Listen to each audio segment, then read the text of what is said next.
guys, King Lagerfeld here, back with another video reaction. And today we're doing another video about chilling scares. This one is YouTube channels abandoned for disturbing reasons. I think the last one was YouTubers turned murderers, and that one was pretty dark and frustrating. But yeah, we're going to get into this one and see why these channels were abandoned. And I'm sure it's some very dark, disturbing reasons. Let's go ahead. Elliot Eastman was a 26-year-old man from Vermont, USA. He spent most of his early years in the tiny town of Heinsberg. Life there was calm and peaceful, but with a population of less than 600 residents, it was also quite boring. Elliot wanted to do something more with his life. So, with his love for nature and exploration in mind, he saved up some money and traveled to the Philippines near the end of 2023. He wanted to slowly make his way through the entire country and witness its beauty firsthand. But just a couple months into his trip, he met a local woman named Carisha Jayla. The two started dating and got married just a few months after that, in July of 2023. Then, in January 2024, Elliot started posting videos on YouTube documenting his life in the Philippines with his wife. His videos were simple, without any over-the-top music or crazy editing effects, but they felt authentic and real, allowing him to amass a small but dedicated fan base. Though his content took a massive shift in May 2024 when he decided to move to the beachside village his wife was from in the Cebuco municipality. Unfortunately, it wasn't long before this spiraled into the worst decision he'd ever made. You see, Cebuco is part of what's known as the Red Zone in the Philippines. Put simply, this is the most dangerous section of the country, especially for foreigners. Armed robberies, kidnappings, and even murders are not uncommon in this region. Did she tell him? Westerners going missing there in just the last decade. However, Elliot was well aware of this fact, maybe she didn't know. From his channel's description, which read, "I'm Elliot Eastman. I am 26 years old and I came to the Philippines about a year and a half ago, where I met the love of my life deep in the mountains of the Red Zone of the Philippines. I will be showing you my day-to-day life as the first and only foreigner to have ever lived here in Cebuco so you for a did? long You period knew? of time." He mentioned the danger in some of his video titles as well. But despite the threat to his life, he still wanted to build a life in Cebuco. Why would you do that? So he rented an apartment and even built his own grocery shop near the beach, all while documenting the entirety of his journey on YouTube. Now, there were times when he felt threatened and had to hide from some locals to avoid getting in serious trouble. But despite the somewhat dire circumstances, why the hell would you Elliot move there knowing in that? Cebuco and slowly building the life he wanted. However, just when things were starting to look up for Elliot, tragedy struck. The incident took place on the night of October 17, 2024, when, after doing several short live streams throughout the day, Elliot went offline and sat for dinner with his wife and her parents. But then, a few minutes later, 4 men with guns barged into their home and started telling Elliot to go outside. These men were also wearing outfits similar to those of the Filipino police, likely in hopes of making Elliot more cooperative. Elliot, however, saw through their disguise and tried to run away. Unfortunately, that's when things went from bad to worse. One of them opened fire and ended up shooting Elliot twice, once in the leg and once in the abdomen. They then dragged him onto the speedboat they had docked near their home and sped off into the darkness. This was the last time anyone saw Elliot alive. Why? By the time the police launched a search and rescue mission, the kidnapper's boat was nowhere to be found. The investigation then went on for nearly a month until the 12th of November. But when the police eventually located the kidnappers, they were forced into a shootout, resulting in 3 of the 4 culprits losing their lives. And while they did manage to arrest the last kidnapper, it was already too late. According to the kidnapper, Elliot succumbed to his injuries when he was on the speedboat. So the kidnappers simply threw his body overboard to hide the primary evidence of their crime. Unfortunately, the police were unable to locate his remains and pronounced him officially dead in December of 2024. However, one question still remained unanswered. Why? Why did these 4 criminals target Elliot? Like, you don't want money? The simplest explanation is also the most likely one. They just wanted to kidnap him for ransom. Carisha even had a first-hand experience with this. Then why shoot him? One of her Canadian classmates was kidnapped and held for a ransom of $50,000 US. That said, there's also a second potential explanation that has to do with Elliot's side business. You see, while operating his grocery store, Elliot also started lending the locals money for 20% interest. A local loan shark likely saw him as a competitor and sought to eliminate Elliot before he took away any more of his business. This would also explain why the intruders were so quick to open fire if they wanted to hold him for ransom. Regardless of their motive, the end result was the loss of a young man trying to make a life for himself with his wife in a foreign land. His YouTube channel now sits abandoned, with its many uploads remaining as proof as the life he once lived. That's so unfortunate. I mean, Benjamin Pardun, known online as Warner the Goobermeister, was a comedian creator on YouTube who primarily focused on creating a genre of memes known as YouTube poops, which is a subgenre of online humor that revolves around taking clips from other shows, usually cartoons, and editing them to have a bizarre, often nonsensical tone. Over time, Benjamin's channel had amassed over 8.7 million views, making him a well-known name in the YTP community. very impressive. But after his upload on December 21st, 2021, he suddenly vanished from the internet, leaving his fans wondering what could have happened. Unfortunately, the reason for his disappearance was far more tragic than simply getting bored and moving on from the channel, as most of his audience had assumed. The incident took place on the 27th of January 2022, when his older brother Chris tried to contact him many times but didn't hear back. Left with no other option, Chris called the police at around 8 p.m. to check on his parents and little brother. When the officers arrived at his house, the lights were on, but no one was answering the door. After repeated knocks, the officers knew something was off, so they decided to break in. But nothing could have prepared them for the horrific scene they saw behind that door. Inside, they found the bodies of Benjamin and his parents, all with visible gunshot wounds. Oh my God. However, what looked like a robbery gone wrong turned out to be far more tragic. According to the investigation, both Benjamin and his mother Deborah were shot by his father that evening, who, after committing the crime, decided to end things for himself as well. The news of this incident was a massive shock for Benjamin's viewers, as he'd never mentioned any family troubles before. Just end Chris later set yourself, up a if GoFundMe anything. page in November of 2022, which not only allowed Benjamin's fans to support the only That's living member of crazy. his I family, mean, I would it want also gave some everybody insight to into what survive, might but have still, happened. According to if you're Chris, gonna do Benjamin it, was born in just 2005 do and was soon yourself. diagnosed with autism. This made it difficult for him to interact with people in person. Because of this, he was homeschooled, and at just 8 years old, he started uploading on YouTube, hoping to make friends and find a sense of community. Sadly, Benjamin's condition was far from the only challenge their family had to face. Deborah was also suffering from nerve damage after an accident, and the father, Gregory, had also gotten in a car accident in the past and could barely walk. On top of that, the family was also struggling with severe financial issues, which could explain why Gregory felt the need to take such a drastic measure seemingly out of nowhere. As Chris puts it, "My dad was a proud man. He was ashamed to ask or seek out help." Although Benjamin's content was somewhat niche, it left a big impact on those who came across I understand it, his with some even uploading new anger. videos in his style to keep his memory alive. Yeah, that wasn't the answer, like, at all. That was not the answer.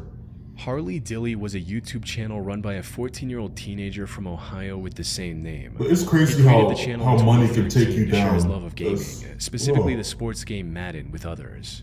He also uploaded vlogs on YouTube, where he talked about anything that was on his mind that day. But for Harley himself, these were more than just videos. They were one of the many forms of escape he had from his troubled life. You see, Harley suffered from oppositional defiant disorder and was also diagnosed with high-functioning autism. This resulted in him getting into heated arguments with his parents quite often, and subsequently ending up in a worse situation. In one instance, he even posted a video talking about how he was locked out of the house after an argument with his mother, titled, "I'm Scared." Hey guys, what's up? It is Harley Dilly. Probably one of my worst days in my life. I was at school and I was science test. I finished it and my computer says 1% battery left. So when I get to the next class and I put it on charger as quick as possible, but it didn't charge. None of the computers would take a charge. So I took it back and I had to fill out a complaint, and that's one of the most expensive parts of the computer. And my mom said she's not paying anything. We argued for about a good 5 minutes. Then she snapped. She said she was gonna call the police, and she said she already did. And she locked me out of the house. So right now I'm outside. Yep, the house is locked. It is 3:30. I haven't ate anything, and I still haven't even got to get my work done. My mom's gone. She won't answer the phone. There were also allegations of some of his family members being physically aggressive to him. But despite all this, Harley was still a cheerful kid who wanted nothing more than to play Madden and grow his YouTube channel. Unfortunately, this ambition was tragically cut short on December 20th, 2019 when Harley went to school and never came back. The day had started off rough. Harley was still upset after arguing with his parents the night before as they had refused to replace his broken smartphone. He also didn't want to go to school that day.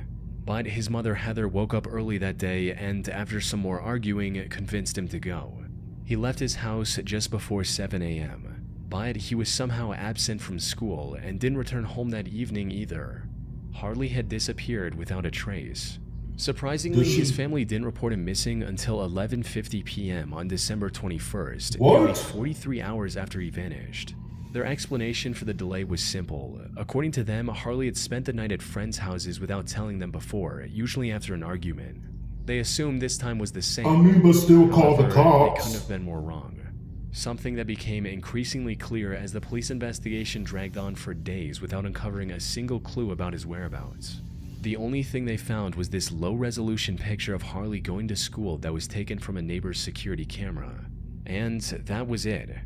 Eventually, many other organizations... His mom just didn't know how to be a mom to him because of his mental disorder, I guess. She didn't know how to deal with it, so... $18,000 reward, hoping to receive any But you information can still that could lead be them in the right direction. somewhat of a good parent. Unfortunately, Right? although they received numerous tips, none led to any significant progress in the case. She wasn't even doing her That best. is until the 13th of January, over 23 days after Harley went missing, when the investigators made the big discovery. They were recanvassing the area immediately surrounding Harley's home when one of the investigators decided to check out the vacant house directly across from the Dilley residence. This was a summer home and was fully locked at the time. There was also no indications of anyone breaking into the home. However, the investigators had looked everywhere else to no avail. This was one of their last options. So they acquired the key to this home and started looking around. They didn't find anything on the ground floor. But as soon as they climbed the stairs, one of them noticed a maroon puffer jacket lying on the ground, the same jacket that Harley was wearing on the morning of his disappearance. As they got closer, they also noticed his glasses lying on the floor as well. But there were no signs of Harley anywhere. Both the glasses and the jacket had also collected plenty of dirt, indicating that they must have been there for a long time. While they were looking around, one of the investigators noticed the chimney vent above where his glasses and jacket were discovered. This sort of vent is used to connect traditional wood-burning heaters. Curious to see what was in it, he reached into the hole, only for his hand to touch human hair on the other side. There was no doubt about it. That was Harley, stuck in the chimney. Officers quickly dismantled the wall, and sure enough, they found Harley's body inside, with his arms raised above his head. A later autopsy concluded that he likely passed away the day he went missing. His particular position at the time of discovery also helped investigators piece together what might have happened that day. As the story goes, Harley didn't want to go to school Did he that try day, to sneak into so the house? he decided to spend the time at the vacant home until the afternoon to make it seem like he went to school. But when he couldn't find a way in from the ground floor, he climbed onto the roof using the antenna tower beside the house. From there, he looked into the chimney and saw a relatively short drop and chose to climb down it to enter the house. However, what he failed to realize was that this chimney didn't lead to a spacious fireplace. Instead, it only connected to a couple of small vents for heater exhausts, leaving him stuck at the bottom. Due to the way he climbed down, his jacket was likely halfway removed already. So he pushed it through the vent to free up some space, and his glasses fell through as well. Sadly, there was nothing else he could do in that position. His chest was pressed tightly against the chimney's wall, making it impossible to breathe, resulting in him slowly succumbing to asphyxiation. Put simply, this was nothing more than a tragic He accident. couldn't breathe or scream Now, out. given this conclusion, Harley's case should have ended there. However, some people, especially his YouTube viewers, weren't satisfied with the official report. Many of them believed that this wasn't an accident at all.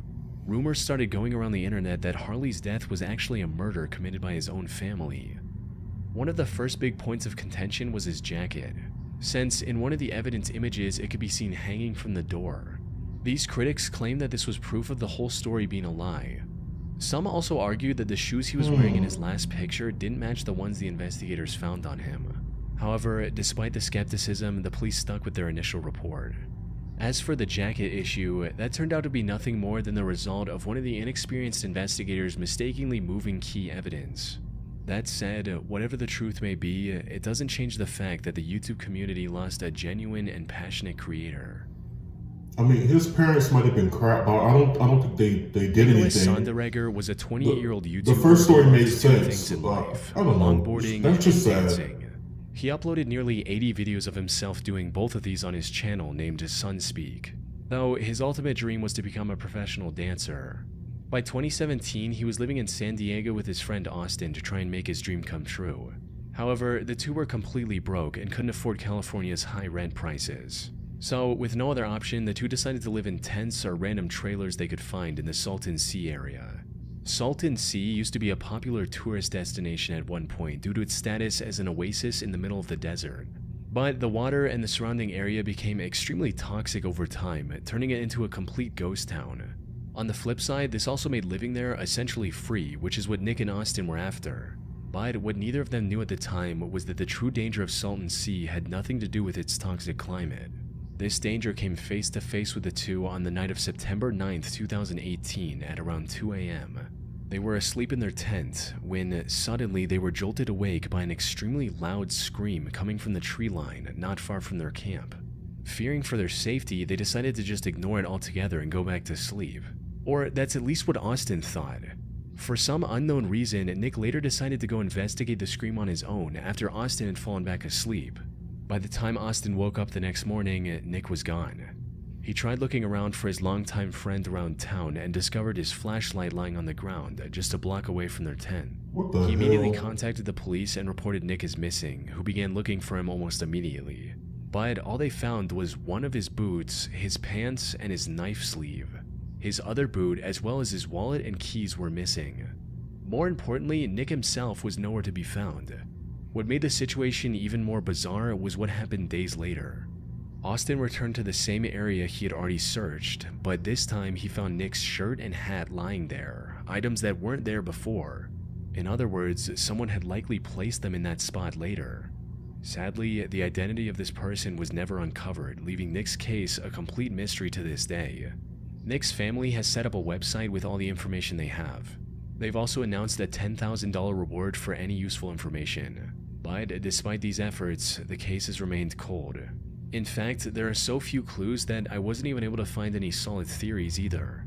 Some have speculated that Austin might have killed Nick and hidden his body. However, the police investigation uncovered no evidence of foul play. There's still a chance that some unexpected discovery would crack this case wide open. But until then, Nick's disappearance remains an unsolved mystery, and his YouTube channel Damn, that's remains scary. abandoned. That's scary as hell.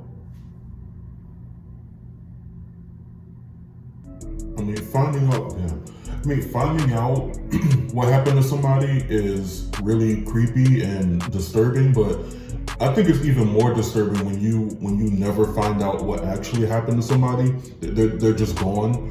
Like this guy, and then the guy in the first story from the Philippines.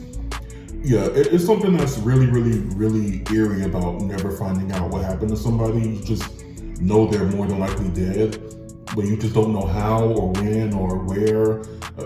Those stories are always a little bit more disturbing than the ones where you find out and get an actual answer. But yeah, either way, all of these were really tragic. Yeah, the kid that was in the chimney, I don't think his parents had anything to do with his murder.